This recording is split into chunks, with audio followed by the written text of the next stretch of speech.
qəribəsən. Kompüter, sən bir möcüzəsən.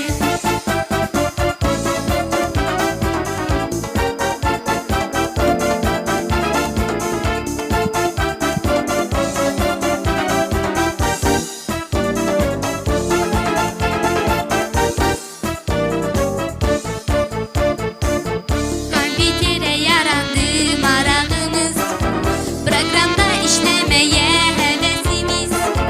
Windows oldu əməliyyat sistemimiz. Kompüter, sən bir möcüzəsən. Ana kimi öldü bizə, səni sevərimizdən minnətdarıq. İndi biz sizə, bizi aylar keçirir, keçir kompüterlə. Yanlar gəlir, doğma olur internetdən. İstəyəndə görüşürük biz Skype'la. İnternet, sən nə qəribəsən. Kompüter, sən bir möcüzəsən.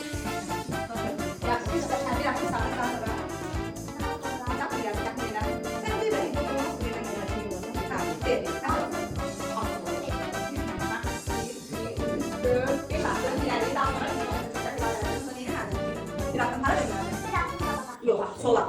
Sola dön. Aha. Döndür. Yine nerede? İleride sattın ileride. Ne sattın? Yusuf biraz Biraz ileride. iyi, 8 sattım ileride. 2, 4, 5, 6, 7, 8 satmadık. Neydi satmadık? Market götürelim bir. 4 açalım. 1, 2, 3, 4 doğrudur. Marketi götür ve ne yazsın? Dersin sonu yaz. Aferin size.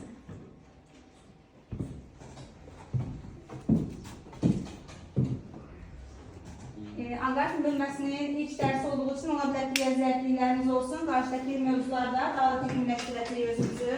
Mən buna inanıram, mən sizə inanıram.